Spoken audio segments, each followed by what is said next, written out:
basically, you know, first of all, the stock price thing, I find this absolutely fascinating. This is just like, you know, when used to be, back in the old days when I was a kid, used to be that when companies laid off employees, their stock fell. Because everybody said, well, that can't be good. Now when companies lay off employees, their stock price goes up. Because the investors are going, they're screwing the employees. That means there's more money for us. I'm serious. And Matthew Klein, writing this piece in today's Financial Times, in their Alphaville column, corporate culture column, or travel, you know, whatever the column is. And, you know, he talks about this right up front, you know, how, you know, it's been a crazy business and all this kind of stuff. But he says and he says, with all that in mind, consider what happened with United recently. And, you know, United dragged this guy off the plane. And then he says, this is how the markets reacted. And there's a chart there, you know, that shows that United stock actually went up relative to American Airlines and other airlines. It went up. Traders responded, quoting from the article in today's Financial Times, traders responded to the brutality and miserliness of United Airlines by bidding up United's share price against the broader market index, and especially against direct competitor Delta Airlines. Pundits might think the episode was a public relations disaster. The obvious cruelty toward this passenger was unconscionable, but investors seem impressed by the sadistic commitment to cost control. You know, Jared Kushner said, we want to run America like a great corporation. Yes, indeed, folks. This is how you do it. In other words, says Matthew Klein, Matthew Klein here in today's Financial Times, situations like this, as I said, might become more common in the future. This is when you buy a ticket from United Airlines, this is Rule 25. It's titled Denied Boarding Compensation. And every airline does this. This is not unique to United, although this obvious, the way they responded to the situation was, and it was insane.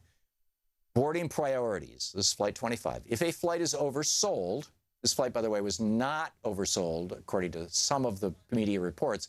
They just simply wanted to get 4 of their employees on the plane. Anyhow, if a flight is oversold, no one may be denied boarding against his or her will until United or other carrier personnel first ask for volunteers who will give up their reservations willingly in exchange for compensation as determined by United. If there are not enough volunteers, other passengers may be denied boarding involuntarily in accordance with UA's boarding priority. Now, their boarding priority, of course, means, you know, if you've got the cheapest ticket, if you're not a frequent flyer, you are at the end of the line. You're the most likely to get bumped. This is a class system. It's a caste system. This is what capitalism has brought America.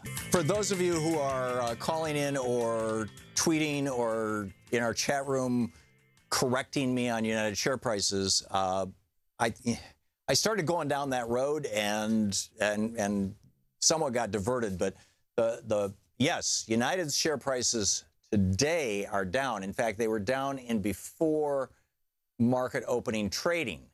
But the reason why is what I started to point out earlier, which is that, and then I hit a break and I ran out of time. But you know, this was the conclusion, was as long as this was just a story inside the United States, United gets brutal with a customer, but hey, it's running at 100% of capacity, so that's profitable. Their share price went up. As soon as 100 million Chinese, keep in mind, United's, one of their major expansion areas right now is China, is Asia.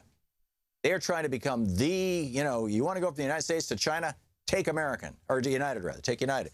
As soon as 100 million Chinese got flipped out about this and it went totally viral on the Chinese version of Twitter, that's when their share prices started dropping. So, you know, again, which further, you know, complicates the issue. You know, Americans don't care if their companies are brutal. The Chinese would like better service, thank you very much. Of course, it's not a Chinese company, and we're not talking about Chinese investors, but we are talking about Chinese customers, so it gets complicated. But yes, I acknowledge that. I know that the United share price is down this morning, and that's why. And you'll find that analysis in a dozen different places. There's a great piece, though, over at The Atlantic by Derek Thompson. The title is the deeper scandal of that brutal United video. And you know, the subhead is the footage is shocking, so is the law. And that's where I'm at on this thing. The fact that the Supreme Court has said that companies can force us into arbitration, literally force us into arbitration, where you're before an arbiter who may well be selected by and typically works for the company that you're fighting against. That you can't do class action lawsuits. And this is all the consequence of 5-4 decisions by 5 right-wing judges in the last decade in the Supreme Court.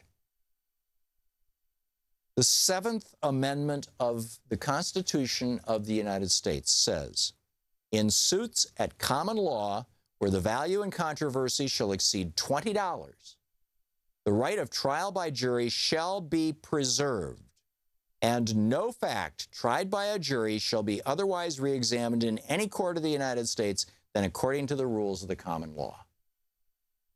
You have a constitutional right to sue